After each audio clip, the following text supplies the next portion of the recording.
Hi everyone, I'm Kim Jacobs, the Balance Doctor, and today I want to talk to you about balance and how important it is to know that no two households are alike. And so I thought it would be a little bit of fun to just spell out balance and see what we come up with. Be clear about what it is that you want your life to even look like. It's not possible to have something that you're not exactly sure what you're striving to accomplish. So make sure that you be very clear about what it is that you want your life to be. Make sure that you ask for help.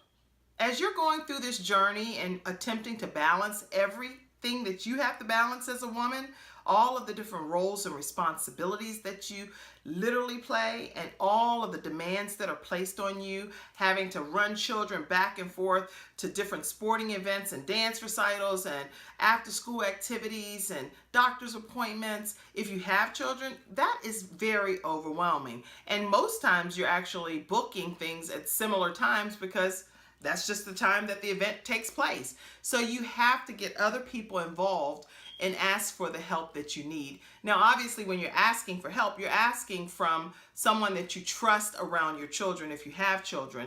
Make sure that you're not just putting your children in harm's way under any circumstances, no matter what help you need. Cancel if you have to go that route, okay? And make sure that you love your life. Listen, we only have this life to live. We have to be able to enjoy the life that we've been blessed with and love our lives. So many people are depressed and downtrodden and trying to figure out how they're going to hold on.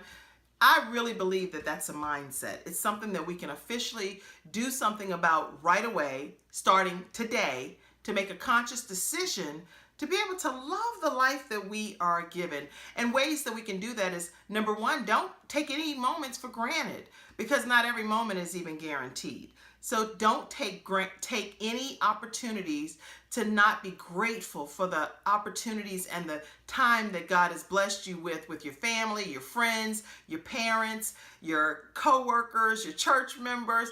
Love people and love the life that you've been given. Love God, love your family, love your ministry if you're a part of ministry. Love the different opportunities that have been presented to you, and I promise you, you'll start loving your life. Make adjustments. There are things that's going on in your life right now, and as you're balancing life, you realize this is not working for me. It's not working no matter how I slice it. It's not something that is kosher within my family unit, and it's not something that I'm going to allow to continue to happen.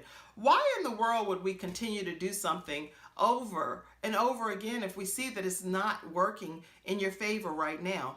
It's up to you to be able to make that change right away. And you can make an immediate change, an immediate adjustment by simply just deciding that I am going to adjust my life right now and stop doing what's not working. And when you do that, you're going to feel much better about the decision that you've made. And you'll feel like, you know what? Wow, I actually feel better today because of the minor adjustment that I made in my life. No. It's something that you have to learn to incorporate in your vocabulary periodically. Now, from a business perspective, most people say yes to every opportunity. Don't say no, don't ever use that word. And from a business perspective, you definitely want to say yes to some opportunities that are going to help catapult you to the next level. But when it comes to trying to please everyone and take on more responsibilities and more assignments on top of what you already have going on from a balance perspective, no might become your friend. So let me give you a few ways that you can say no. If you're like me, if you're any type of person like me, I don't always like to say no without giving another option. So for example, if I can't do something or I choose not to do something, I'll say, well, you know what, I'm not able to do it on Tuesday, but what I can do is I can definitely do that on Saturday. Would that work for you? And I give another option. I'm still saying no. And no is no, but I'm giving another option. Or I may say, well, I can't do it, but I can definitely get someone that can help you. If you don't mind me recommending this person, they'll be able to take on that responsibility. But just know in the most loving, kind way you can possibly say it, is more than appropriate. And you don't have to feel bad about it because you're not going to be able to do every single thing. No, I won't be able to do that this time. No, I can't do it on this day, but I can do it on this day. But be honest, whatever you do when you're saying no, don't just make up stuff and say any old made up story that's pretty much a lie just because you don't want to do it. That's not fair to you or to the person that you're saying no to. Be honest about the reason why you can't do it, okay? C, remember that balance is a choice. It's something every single day that you can make a conscious decision that this is going to be how I live my life.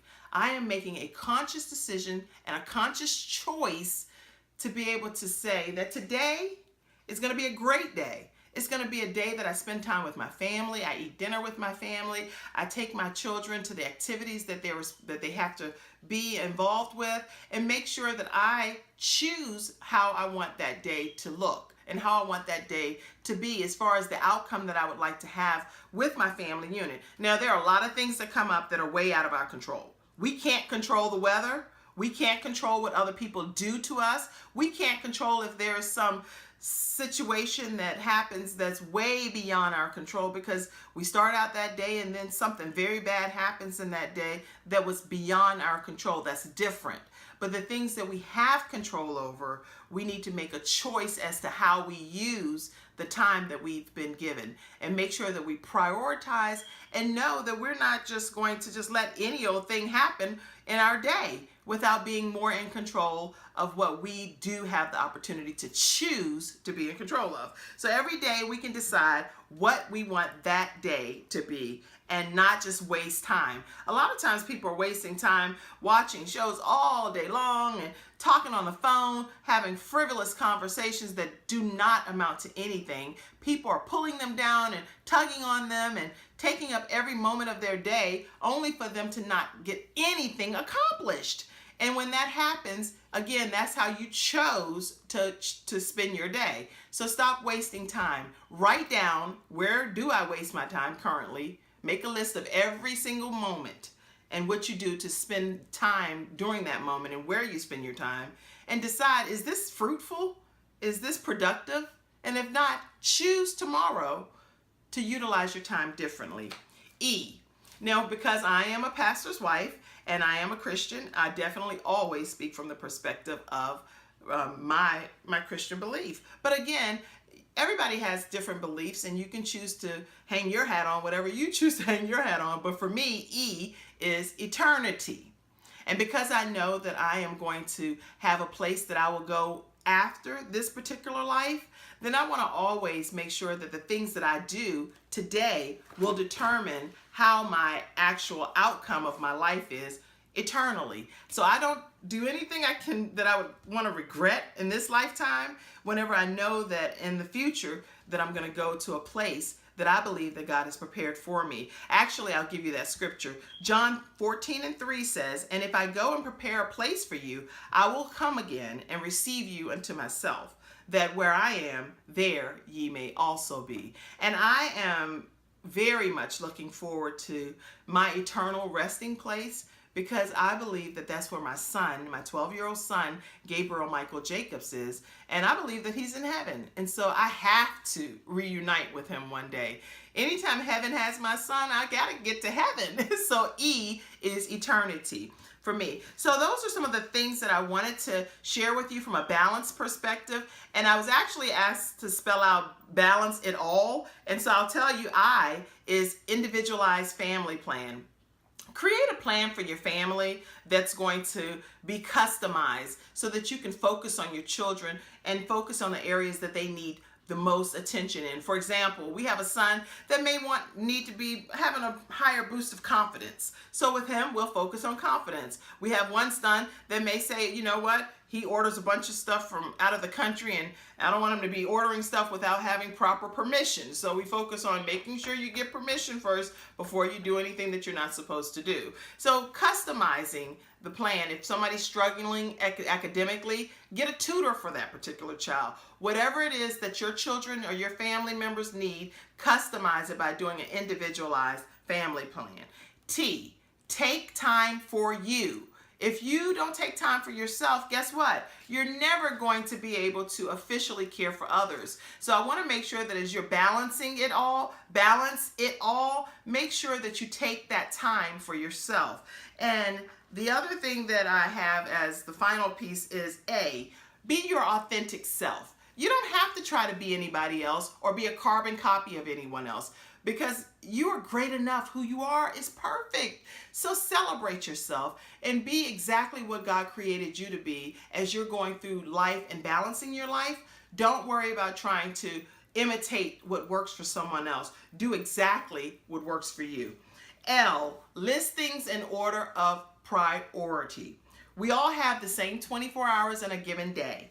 No one has more or less time, so how is it that some people are so much more productive and get so much more accomplished than others? It's because they officially use their time wisely. They prioritize to maximize. And the final L is leave a legacy. Leave a legacy. Make sure that as you live this life, that you make your dash matter, because we all have a birth date and we all have a death date. But what we do with that dash and what happens in between our lifetime is what we're going to be remembered for. So make sure that we leave a legacy that we're going to be proud of for our children, our parents, our friends, to be able to remember us by. Leave a lasting legacy. So as I go back and recap, we talked about balance it all, and I spelled it all out for you. B, be clear about what you want. A, ask for the help that you want and need. L, love your life. A, adjust, make any adjustments that you need to. N, say no when necessary. C, balance is a choice. E, eternity. Remember that there is a higher place that you're striving for. It is individualized family plan. T, taking time for yourself. And then all, balance it all. A is authentic self. Be true to who you are. L, make sure that you list things in order of priority. And the final L is leave a lasting legacy. And those are the things that I want you to walk away with today as we've spelled out balance it all. And you are more than capable to be able to balance it all. Give yourselves a great big round of applause. And I celebrate you today for all of the things that you currently do in life. Make sure you subscribe to this YouTube channel, The Balance Doctor, and please share it with your friends, your family, church members, loved ones, even your enemies. Take care until we talk again. Have a great day. I'm Kim Jacobs, The Balance Doctor.